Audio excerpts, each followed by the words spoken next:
else. This is the very, very, very beginning of something very, very, very brave we're doing.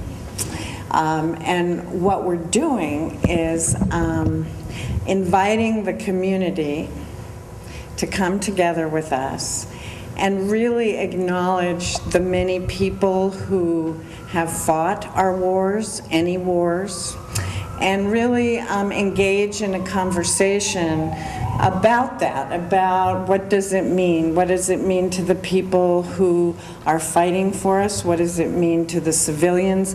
And what does it mean to us? I saw a play a year ago, and it really shook me up.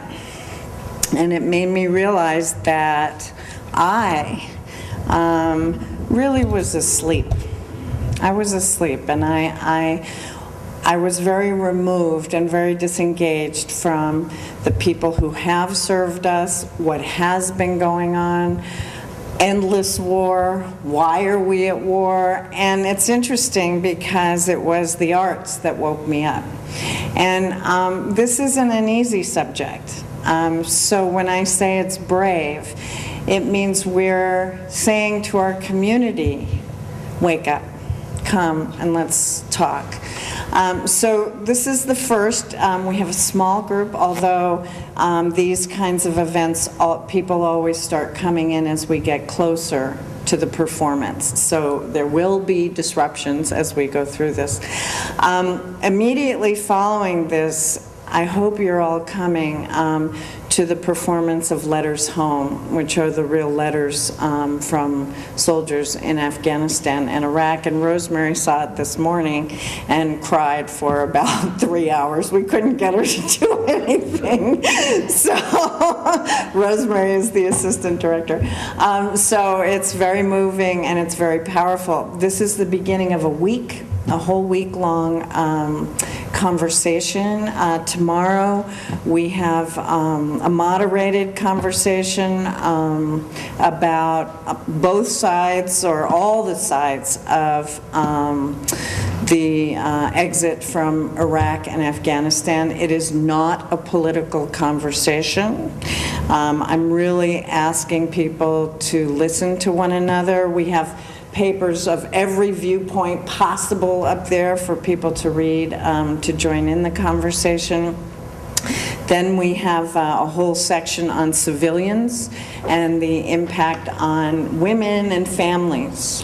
And that is at the end of the week. And then we also have a town hall meeting on media.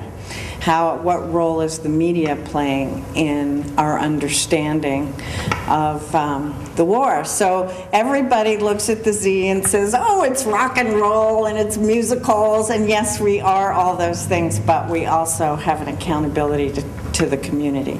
So each year we will pick one topic and have a conversation about it. I've learned that I haven't thanked you enough. All of you, I haven't thanked you, and that was something I learned from the play I saw, which will be here. And we aren't focusing on one specific war, we're focusing on all wars. And the piece that I've been talking about is called Living in Exile. And it's an extraordinary piece. Believe it or not, it's based on the Iliad, which was the longest war ever fought, but it's contemporary. It takes place in a living room. We're going to build a living room here, and you sit in the living room with the actors. The lead actor was the lead in War Horse on Broadway. It's an extraordinary piece. It's very powerful, and you can't leave there without really waking up to all that you've given, and to all wars, to what they mean to all of us. So that's the upbeat part. And now I'd like to welcome Mr. Briggs, who has been an extraordinary help to us throughout. Thank you. Thank you. Again, I'm Dave Biggs. I say Dave or David, not Davey. Only my mom gets away with that. Way to help remember my name. I want first to say welcome home to to all of you, and all of you who have had relatives who served. Most of us who served in Vietnam realize that that was a challenging time to come back and not have the welcome that we now are extending to the Afghan and the Iraqi vets, which is also appropriate, as well as the others in earlier wars since then. I was an airborne radar and radio operator aboard an EC-121D, they called it, Constellation aircraft.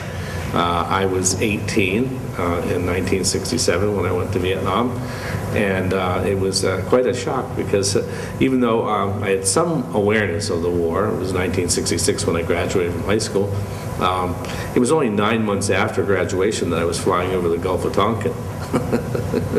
And in school, I kind of heard about the war, but it wasn't anything that was really top of mind. So, and I think that many of us had that kind of experience. We're here today to talk about, or to read letters that we have, or to talk about letters that we remember, letters that we either sent, received, or had others share. And I have one that I want to lead off with here because, and it's not one that I can read because, well, I'll explain in a moment why I can't read it, but I can tell you I know it from memory because it was pretty dramatic.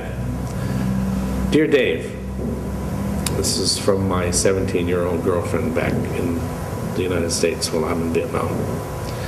Dear Dave, my parents have been discussing with me my corresponding with you while you're in the war, and they say you probably won't make it home.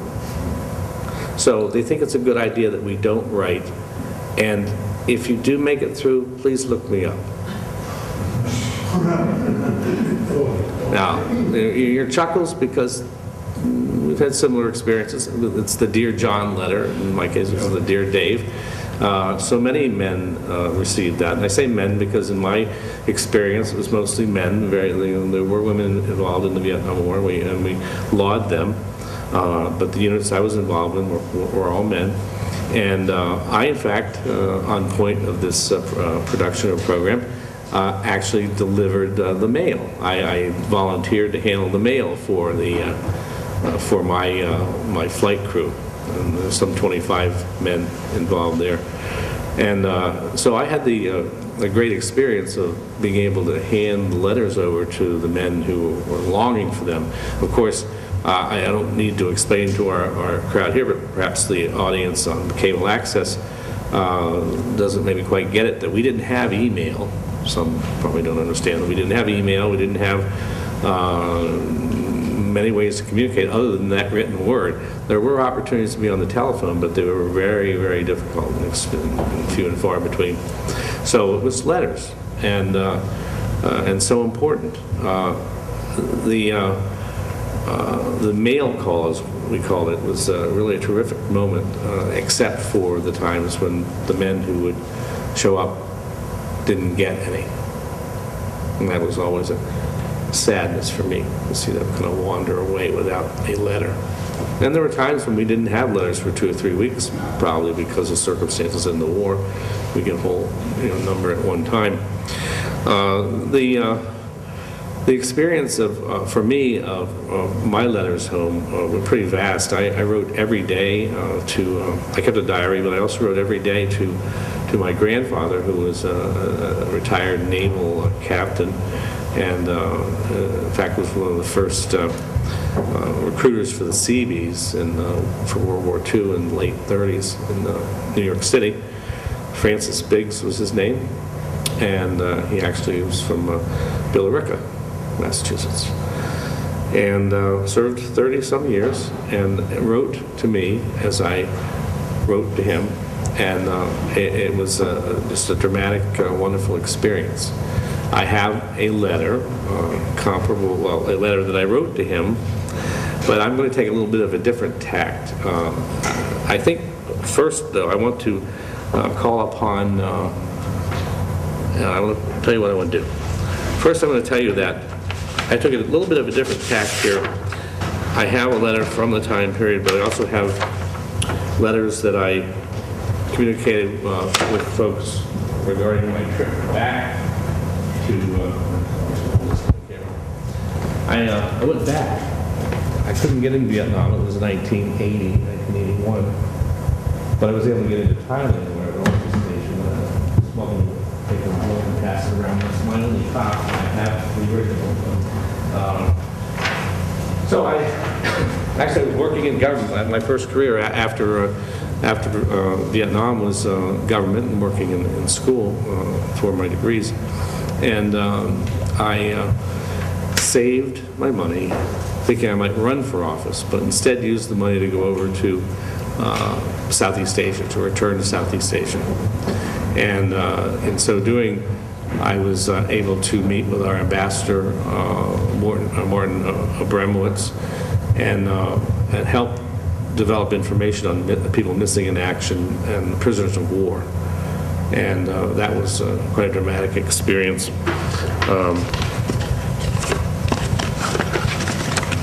There's a postcard I wrote to my grandfather. Lots of great food in the street. Street-side stalls, the flies, which come with it, are entirely free. Actually, if you're careful, there's no problem. Reminded of my time when Thanksgiving dinner, I came down from a flight, and everybody was advised not to eat in town, so most of the men went there anyway, and I didn't, so I went to the mess hall. And I was the last one in. All that was left was salad, and I found at the bottom of the bowl, all we had was spoons to eat with as well, were like little worms. That's the best way I can describe it. At the bottom of the bowl, and I had quite a negative reaction. I talked to the mess hall chief, and he said, "Oh, don't worry, they won't eat much." And so then I got back to the barracks, and I'm going, wait a minute. I called the medics, and I explained to the medic, and the medic was very excited and very concerned. And I heard him yell off to the doctor on duty what I had related to him, and the doctor yelled back, "Tell them not to worry, they won't eat much." There was a certain callousness in the military, particularly in the war times. But here's a bit of a letter to my grandfather. The heat of 95 plus every day persists. I've only seen rain once since arriving. I'm a few 10 pounds or so thinner, down from 128 to 118. But I'm in good health and looking forward to returning home someday. All the interests I had in coming here have been met. I feel my work is complete. Last week and the week before, I traveled north in Thailand, visiting refugee stations, camps, where I interviewed people to determine whether we had any men or women left in Vietnam, because at that time the Vietnamese were streaming across the border. I interviewed 53 refugees regarding their knowledge of Americans still alive in Laos and of their knowledge of the remains of Americans in Vietnam. In so doing, I obtained one first-hand live sighting of a blonde 6'2" American in a prison about 5 miles outside of the capital of Laos. Also, one second-hand report of the remains of one American held by a Thai man near the border. And I tape recorded these interviews and turned them over to our embassy, and they followed up on them.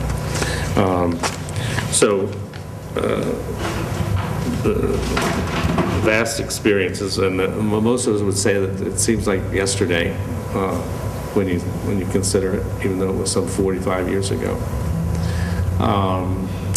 So my experience, about 2,000 airborne combat hours in the time period, very stressful, and I'm so happy to be home. Remember it well. And sir? Did you know Lieutenant Bruce Fryer, for the Navy in Laos, shot down? Lieutenant Bruce Fryer? No, I don't remember by name. I see. You're wearing...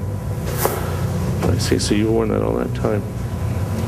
Have you been able to track down any information about it? His remains were finally found. He was not found where his aircraft went down, so we suspect he was a POW for a long time. Mm-hmm.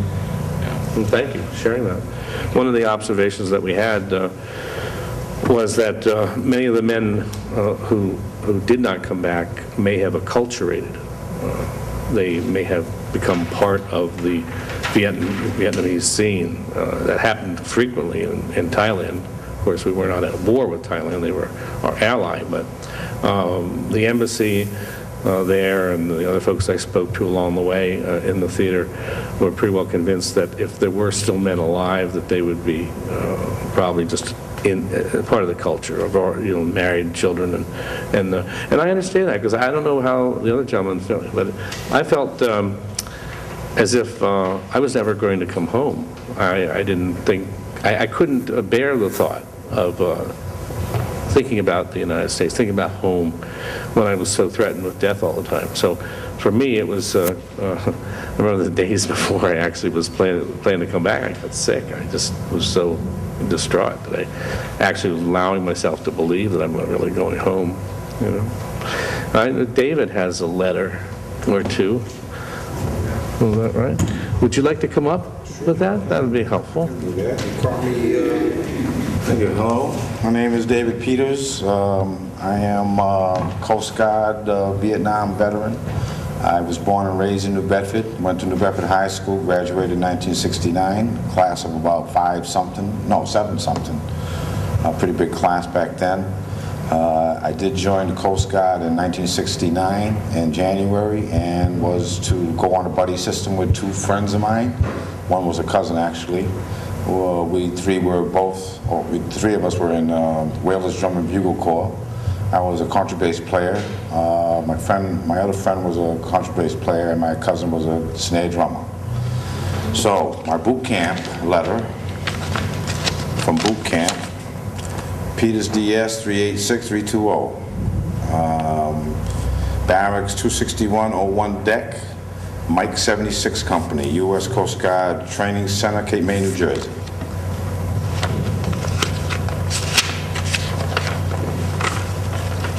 Below mine, this is 9/13/69.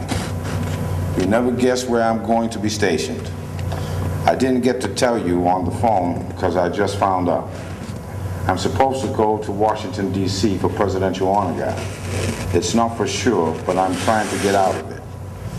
They gave me a choice whether I wanted to go, and I turned it down. Eventually they haven't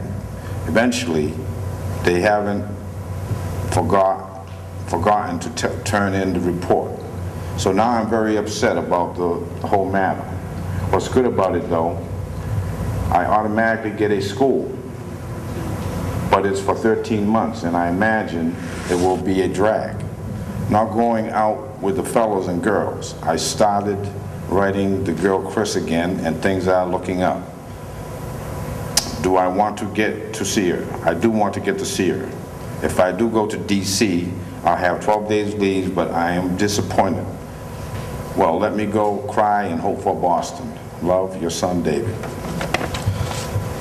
So now I want to transition from boot camp, now going into Vietnam. Because I did volunteer, and they tell you not to volunteer, but I did volunteer. One of the first casualty in Vietnam was a good friend of mine, Eddie Almeida. So I wanted to go to Vietnam to find out what this war was about. So I volunteered, and the Coast Guard was happy to send me. Okay.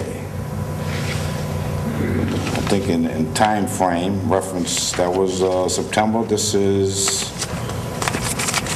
for some of these don't have dates on them. All right. This one will be the one. 11 August 1970. Dear Mom, was very glad to hear that everything is everything at home. I also appreciate your blessings to Chris and I. Called her from Subic Bay while in port. It cost me 30 bills for 10 minutes. I really love that girl. And like you said, 2 years is a long time to start making plans now, but I feel we will make it. How's everybody back home? Hope they're fine. Is Debbie making out all right in her new place? And is Corey still a brat? Kristen thinks he's a lovely child, and she wishes that she could take him. I told her that Debbie would mind, smile, When is she going to mail that picture of him? I've been waiting quite a while for it. Things are the same over in Vietnam. We shoot late at night and don't get enough sleep. But since we, the gun crew, have been complaining, they give us all afternoon to rest. The other night, we were shaken up by a sighting of a swimmer in the water. These are Viet Cong sappers. They jump off a junk at night and swim to the ship with explosives, attach it to the hull, and boom. But I guess we were lucky because nothing happened. Now our deck security are authorized to shoot at anything that moves and to throw hand grenades into the water. A week before we got here, an LST was blown up, killing 19 men about 2 miles away from our present position. Don't worry, you know I'm a good swimmer. Anyway, we're going to Bangkok this coming Monday for some R&R. We have approximately 5 more months to go. We're halfway through our patrol. How's Nana and Joe and the kids? Dad Joe sure don't write much. Tell Anna and the kids I send my best. Also tell the girls at Pequeno I send my best. Have you heard from Dad lately? I wrote him back in Hawaii, and I still haven't gotten an answer. Love, your son, the pest. P.S. Thinking of staying over here another 10 months. What was I thinking? So that was August. So now we're coming up to October. 6 October 1970. Dear Mom, sorry for not writing sooner, but it's getting a bit hot here. We fire on the beach every night without fail, and as of now, I've gotten about 4 hours sleep in 2 days. Last night, 2 Navy patrol boats were sunk by VC. You could hear the men over the radio yelling for assistance. Then there was nothing until the second boat asked for flares and said the boat up ahead was hit by a rocket, and he said that his boat was being ripped apart by machine gun fire. Then again, there was nothing. About 3:30 a.m., when we stopped firing, 2 other patrol boats went up the river to look for survivors, but it was no use. They towed back the boats with not a crew member aboard. It was the worst attack I've seen.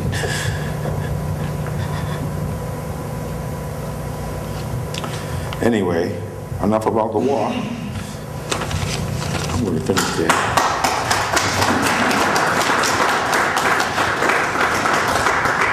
Thank you for your service. Thank you for your courage to share with us your feelings and your memories. God bless. Okay, thanks, Live long, live well. Yeah, I want to try. Thank you, sir. Thank you.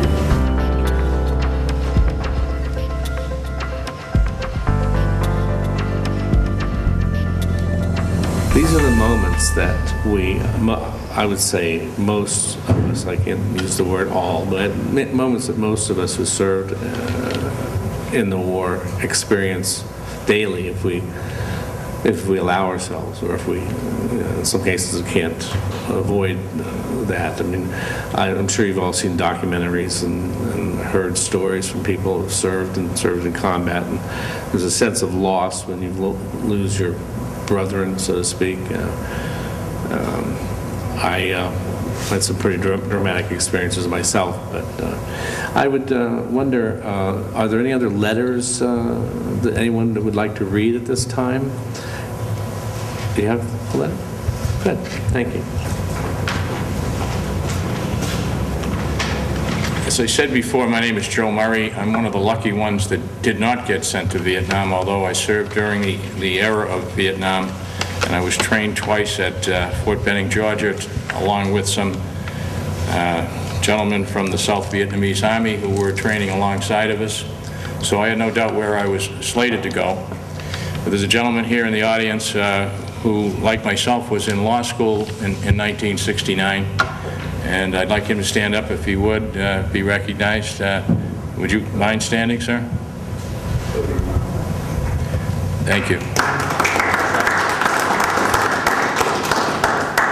He just told me that he was drafted out of, or he told us that he was drafted out of law school, and quite frankly, I would have had the same fate if I had not gone to every ROTC office on the on the campus at Notre Dame, where I was attending law school on a 3-year scholarship at the time.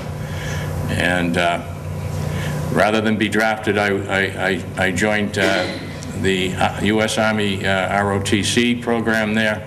And as I just finished saying, I was trained twice because they figured I couldn't get it right the first time at Fort Benning in Georgia. And during that training, I was clearly being trained to serve in Vietnam as a second lieutenant. I'm here just to say to you that I think there are many veterans like myself out there who are Vietnam-era veterans who have a different kind of PTSD, if you will.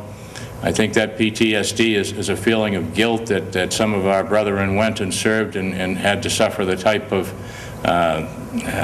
horrors that you just heard some little bit about, and we did not. But we know that we have, over the years, I've come to understand that I had nothing to do with that. That was the luck of the draw. If it was my call, I would have been there along with my brother, and I want you to understand that what I have come to understand is that when you're in the military, you have no right to oppose what your administration or the government is suggesting, or what the president says you must do. You have to follow orders. I was a JAG at the end of my tour in the military. I spent 26 years I stayed in and retired out as a lieutenant colonel in the reserves. And during my time there, I got to hopefully help some of the veterans who were returning from all of the various campaigns, but for the very fact that, again, as I say, the luck of the draw, I think I had the luck of the Irish as well, because it turns out that when Desert Storm and Desert Shield came about, I was serving with the 3rd JAG detachment in Boston as an attorney JAG for that outfit. And a little thing that you don't know perhaps about the difference between the reserves and the National Guard. The reserves are a backup branch, if you will, to the active army, or the active forces, whereas the National Guard is a wholly different entity. It's a state militia, so to speak, and the best way to describe that is that the commander of the National Guard is, in fact, the governor of the state of Massachusetts, whereas the commander of the reserves, as well as the active component, is, in fact, the President of the United States. And so, while there are differences there, the National Guard has more recently been called to service by having been federalized, and it's only when that National Guard unit is federalized that it is brought into the same umbrella, so to speak, and becomes a part of the one army, so to speak, concept, where they are actually no longer under the auspices of the governor, but now are federalized and are under the President of the United States. I bring that to your attention only for this reason, that there was a move afoot at one time to take all of the combat arms forces out of the reserves and put them into the National Guard. And the reason for that was very political. It started out in the peacetime situation when we weren't being deployed to various places all around the globe, but at a time when various senators or congressmen found it to their advantage to move a particular unit for economic reasons to their state to provide jobs. And I think it did a disservice to our military in the sense that what has happened there is that the reserves that are supposed to be a mirror image or a backup for the active component were stripped of those combat arms units so that they only had service type of units in there, like unto the JAG or the medical units, and therefore they could not operate as a cohesive unit in training, and they did not have the ability to get the promotion board recognition that they would if they kept them as a cohesive unit. I don't want to get off on a tangent there, but I think it's important to understand that because our military, I think, suffers today as a result of that. I'm just not making a political statement here, but making it a factual statement, if I may. There's a movie out here that I've been asking folks to pay attention to, and I became aware of it simply through, again, a program that was supported here by the Zeiterion, and that was a program put on by the Marion Institute, and it was called Connecting for Change, and it's a sustainability type of seminar or weekend seminar that was put on here in New Bedford last October, and it's been, I think, a staple for several years now. And one of the films that they had shown, and they showed a lot of films, and some of the films were films about things like what the oil companies are doing to ruin our environment and so forth, and those were widely attended, those films. Unfortunately, this film that I went to see called The Welcome, I think I was one of 5 people sitting in the audience, and some of those people got up and left before the film was over.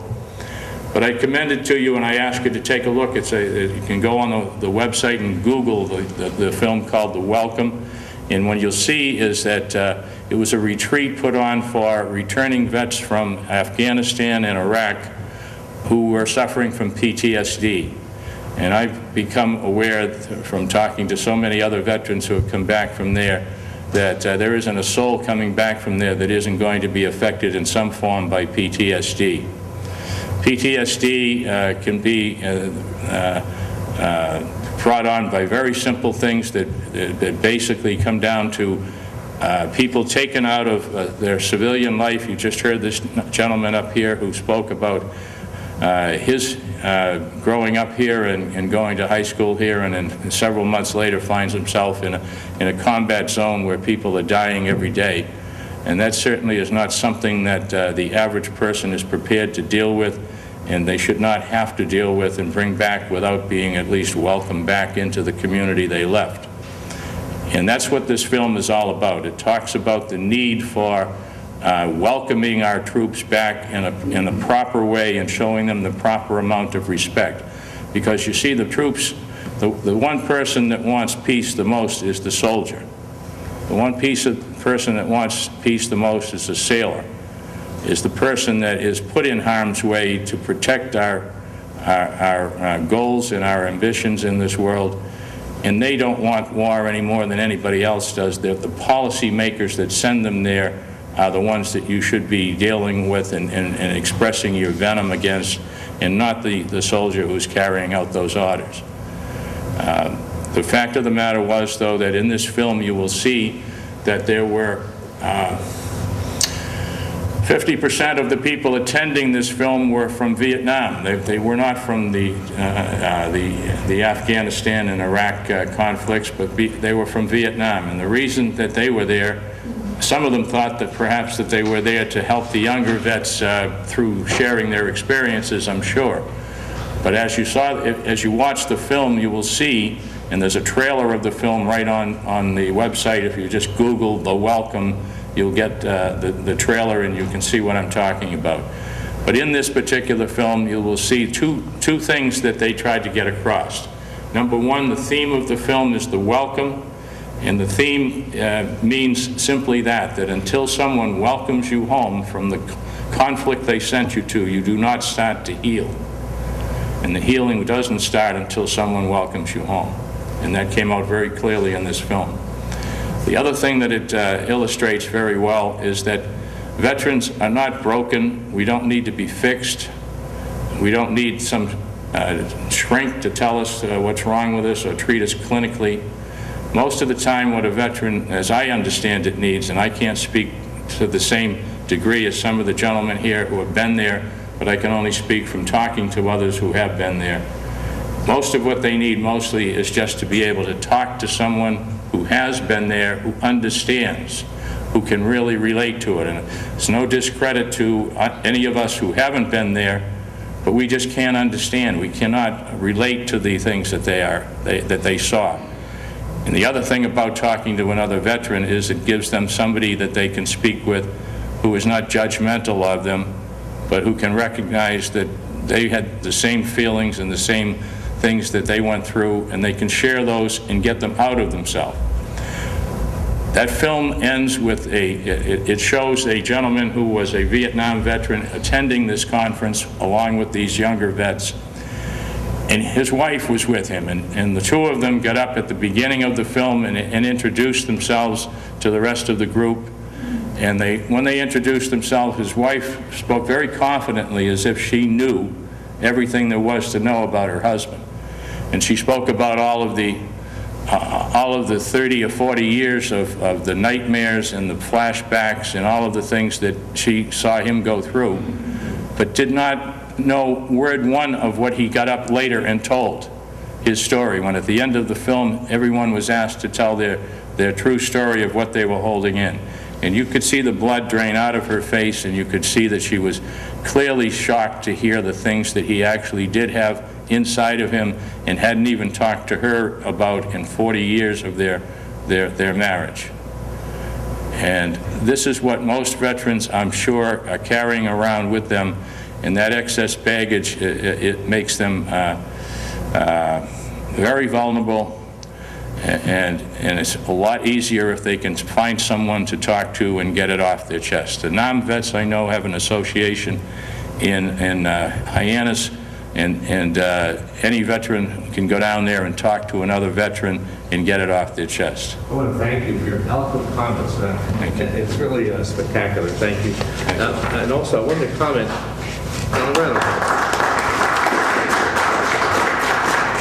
on the tables over here are an array of materials from various organizations that serve veterans, and they all have volunteer groups associated with them. So anyone who wanted to get involved that way, and any a veteran in the community may need a new federal benefits booklet. There's a bunch of them over there. So Thank you. Thank you so much. And My name is Corinne Marlowe. I am a social worker with the VA, and I work at an outpatient community-based clinic in Middletown, Rhode Island. I see mostly Vietnam veterans. I still see some World War II veterans, and I do see a fair number of OEF, OIF veterans. And what I brought tonight is, I hope, a bit of a gift to Vietnam veterans. It's a letter that a Vietnam veteran brought me, and it's from a Marine Corps Major Brian Bresnahan, who's stationed in Afghanistan. And it starts at the top. The true soldier fights not because he hates what is in front of him, but because he loves what is behind him. And that's a quote by G.K. Chesterton. A thank you to all Vietnam vets from a Marine in Iraq. A guy gets time to think over here, and I was thinking about all the support we get from home. Sometimes it's overwhelming. We get care packages at times faster than we can use them. There are boxes and boxes of toiletries and snacks lining the center of every tent. The generosity has been amazing. So I was pondering the question, why do we have so much support? In my opinion, it all came down to one thing: Vietnam veterans. I think we learned a lesson as a nation that no matter what, you have to support the troops who are on the line, who are risking everything. We treated them so poorly back then. When they returned, it was even worse. The stories are nightmarish of what our returning warriors were subjected to. It's a national scar, a blemish on our country, an embarrassment to all of us. After Vietnam, it had time to sink in. The guilt in our collective consciousness grew. It shamed us. However, we learned from our mistake. Somewhere during the late 1970s and on to the 80s, we realized that we can't treat our warriors that way. So starting during the Gulf War, when the first real opportunity arose to stand up and support the troops, we did. We did it to support our friends and family going off to war, but we also did it to right the wrongs from the Vietnam era. We treat our troops of today like the heroes they were, and are, acknowledge and celebrate their sacrifice, and rejoice at their homecoming instead of spitting on them. And that support continues today for those of us in Iraq. Our country knows that it must support us, and it does. The lesson was learned in Vietnam, and we are all better because of it. Everyone who has gone before is a hero. They are celebrated in my heart. I think admirably of all those who have gone before me, from those who fought to establish this country in the late 1770s to those I served with here in Iraq. They have all sacrificed to ensure our freedom. But when I get back home, I'm going to make it a personal mission to specifically thank every Vietnam veteran I see. I want to thank them for their sacrifice, because if nothing else good came from that terrible war, one thing did. It was a lesson learned on how we treat our warriors. We as a country learned from our mistake, and now we treat our warriors as heroes, as we should have all along. I am the beneficiary of their sacrifice, not only for the freedom they, like veterans from other wars, ensured, but for how well our country now treats my fellow Marines and I. We are the beneficiaries of their sacrifice. I would like to thank all of you. I learn so much about courage and love every day that I see you guys. And you make me feel closer to my father, who was a flight surgeon in World War II in the Pacific. Thank you.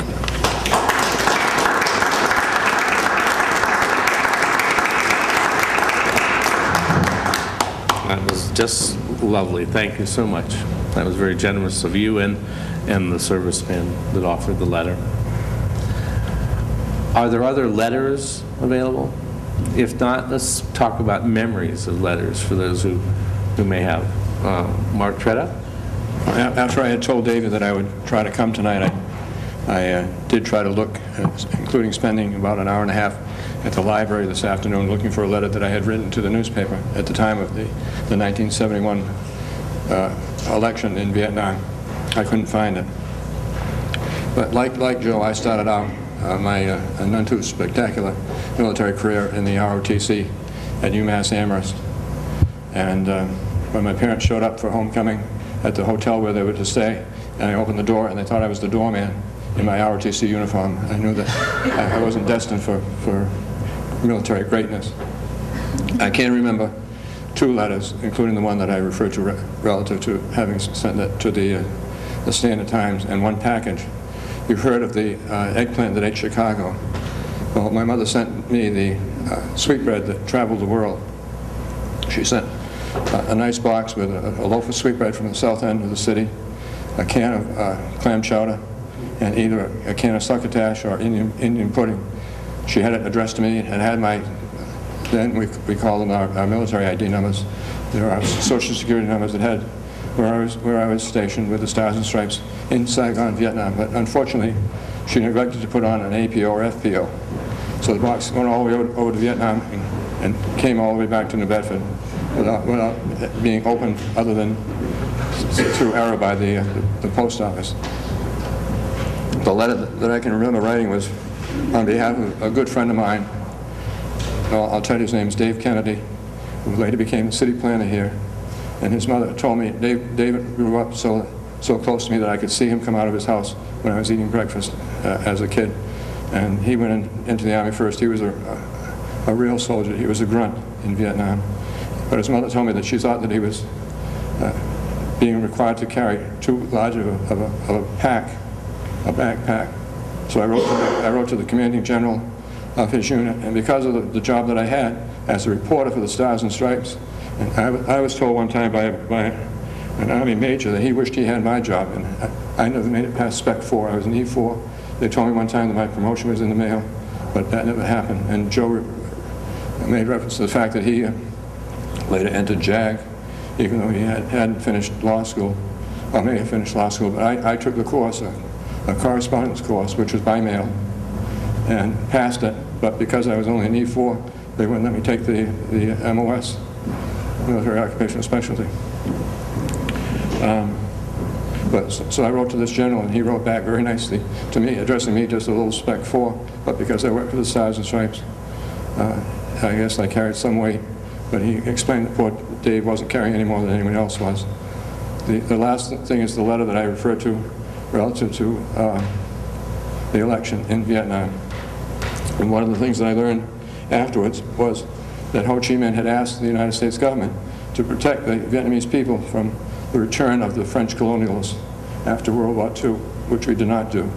And that's the reason why we had the war that we did have, and we lost all the men that we did lose, was because we ignored the call for freedom, for protection of the Vietnamese people at the time. But that particular letter, I can remember the last 4 words because it was a one-paragraph letter, and it was to this. These are the words. It was 1221. And if you know the characters, 2, T-H-I-E-U, was the presidential candidate. He was the candidate of the American government, and 1 was spelled O-N-E in the first instance and W-O-N in the second instance. So again, it was 1221. That's it. And as they say in Italy and Vietnam, ciao. Thank you. Is there any questions from me about your service? Well, please. Here's my thought. They're entertaining. As I commented earlier, and as we all know, we didn't have the email or the other methods of communication. Right. So we rely upon letters heavily, and we relied upon the Stars and Stripes. But what I found was that the clippings, the news clippings I was getting from home, I didn't find that news in the Stars and Stripes. Yeah. Well, you reminded me of one thing that my mother, on that week that she sent me the box with the sweetbread that traveled the world, she did not send me a letter from the hairdresser. I used to get a letter from her every week or every other week saying, here I am at the hairdresser's again. And she'd tell me what happened that week with my family, and that was nice to have. And I did have a brother also who worked as a civilian for the Army communications in Hawaii, and he knew how to have access to a phone. So I got about half a dozen calls from my oldest brother while I was in Vietnam, but otherwise it was letters, and we certainly enjoyed getting mail. For me, it was maybe just once a week, but it was great to get. Mm-hmm. But as to what was in the Stars and Stripes, I think they've become a little bit more of a professional outfit than they were in the past. I can recall covering a story in Saigon, and it was about a crowd demonstration. And I wrote a story, and my boss, who was a retired Air Force Lieutenant Colonel by the name of E. Causa Dick Berry, said, well, that couldn't have happened that way. I told him, and I wrote in my story, that the Vietnamese police, the con shot, had tear gassed the crowd without provocation. And they said, that just didn't happen. And I was there, and it happened. So there was some censorship. Yeah, there was also a very interesting, I would go every day to what we call the Saigon Follies, which was the press briefing by the Americans, by the Vietnamese, and sometimes by the Koreans. And what was my train of thought? Why don't you ask me a question? I'll get my train of thought back. What my thought was about my concern, and the concern many had, was that the censorship did interfere with our opportunity to really know what was going on, other than what people might send us as news clippings. There may have been some. That's one example. But the thing I was going to get to was there was a reporter for the Associated Press, I believe, by the name of George Esper, who recently died, and George would write whenever there was a bombing sortie from Thailand over Vietnam, he would have the exact tonnage of bombs that were dropped on the North Vietnamese. And he did that simply by taking the maximum amount of bombs that could be put on a B-52 and just multiplying by the number of planes. So that was a little bit of fudging on the outside press world. Yes? I thought the purpose of the Stars and Stripes was more to keep They carried lots of articles about back home. Is that what you're going to say? I thought it was more to keep the troop spirits up. Well, they did. They did, but they're supposed to be real. Like the first story that I wrote had a 46-word sentence relative to military action. So they did both. If a wire service story was better, was more in depth, they would take that one rather than the one written by the staff. But the folks that I worked with, I was one of the few non-professional journalists working with the Stars and Stripes. I had gotten the job because of the letters that I had written as a student at UMass Amherst. I wrote so many letters together, they said, why don't you join the staff?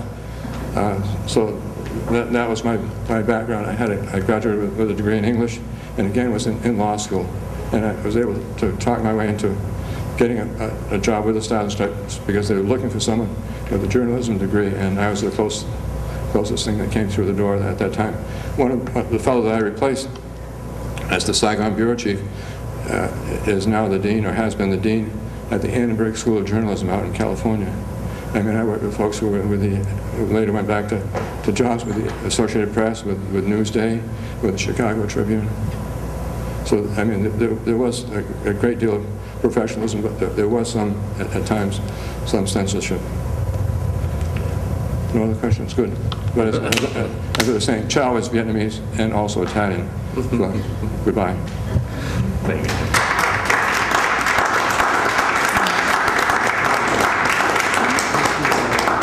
Well, I, for one, could continue this interpersonally with every one of you. There's so many thoughts about this, and I'm so delighted that Catherine Knowles, in her wisdom and her energy and her passion, have decided to put this Encounters program together for our community. And I suspect it will live in us for many, many years. And of course, the intention is to move people from a desensitized position to a sensitized position, so that one may take an action which would be a positive contribution in the community, either by volunteering for a veterans organization or maybe donating funds to the Veterans Transition House, for example. There are so many things that can be accomplished. And again, there are an array of materials on the table over here, and we welcome you to take whatever you'd like, including a stack of my business cards with my number on it in case you want to contact me for any reason. Yes, sir. I wonder if I could make one other point. There's a dearth of people here right now, and I know that it's early on, but I saw this article in the Standard Times this morning, reading it in the library, and you can all see the headline there, and it just says, South Coast war weary after 10 years. That's, I think, the reason that we don't see more civilians here. The reason we don't see more veterans here is that I applaud the bravery of the gentlemen who did come and speak about their experiences, and as I said, I'm very lucky not to have had to live through those experiences. But I have talked to enough people who have, including just recently tonight. I tried to get some of my friends. You notice I'm in the Lions Club, and I went through my Lions Club roster and called all of the guys that I knew who were veterans and who served, some of them in Vietnam. Well, I must add that Mark and I are Rotarians here together. Okay. And my point here is that the last gentleman that I did call is, in fact, a commander of the Legion post where I have my Lions Club. And he actually started breaking down on the phone and cried because he said, I just can't go there. He says, I would go ballistic. He said, I've been watching the news stories about this program that you're putting on, and I think that probably is the case with a lot of other veterans, that they just cannot bring themselves to remind themselves of what they had to go through and see. And I think that if you see that they're not here, don't hold that against them. I think that they have too much to bear to come here and do that. Well, we actually have a program to begin soon. I think that what you're saying, is critical, because this wasn't designed for veterans. It was to wake people up who are civilians. And I think it's going to be very interesting over the course of this week to see. That article is exactly why I did it, but it isn't about the vets.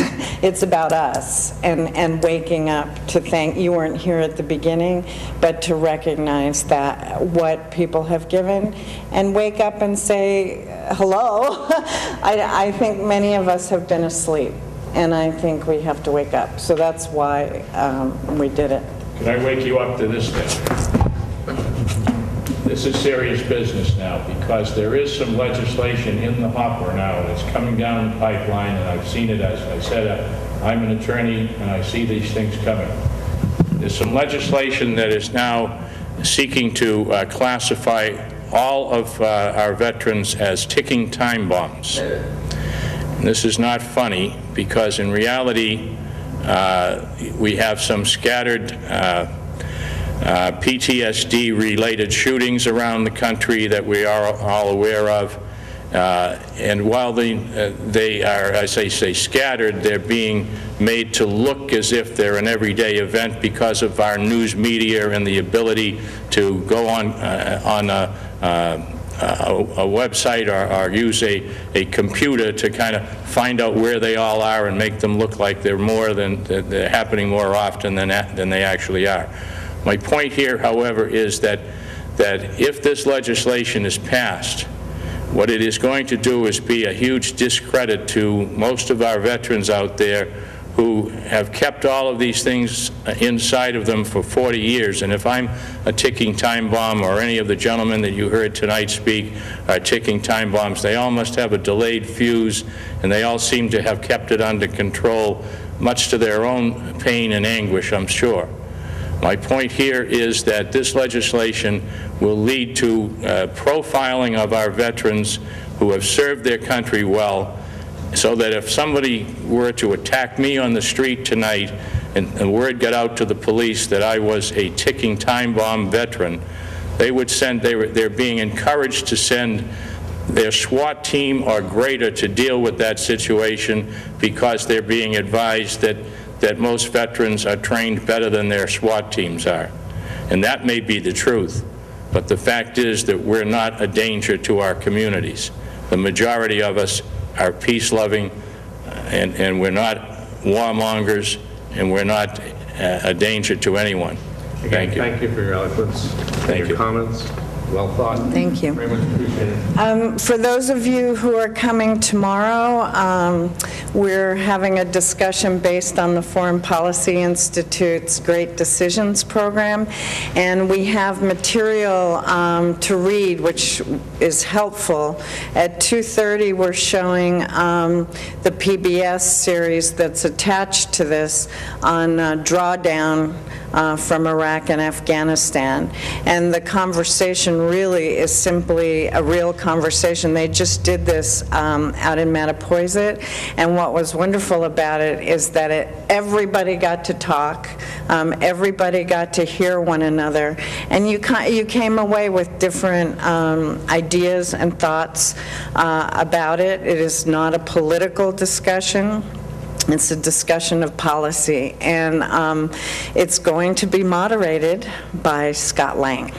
So, but really, if you are coming, there is one packet there that it's important to read, and it does have the questions at the end that we will be discussing. Is everybody coming to the performance tonight? You can have a ticket. You can have a ticket. It's very moving, and it's very beautifully done. And I do want to reiterate, what you were saying, because it was exactly the reason I felt this should be about civilians. It's not. Unfortunately, this headline keeps them away. Probably, but it shouldn't. I know. That's the point. That is the point. But let's all go into the theater, and thank you for coming.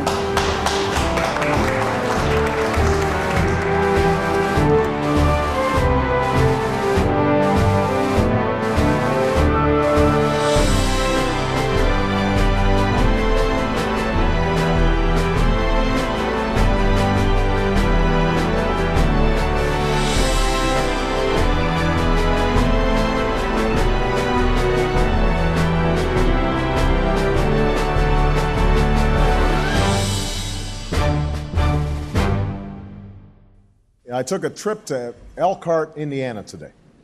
Elkhart's a place that has lost jobs faster than anywhere else in America.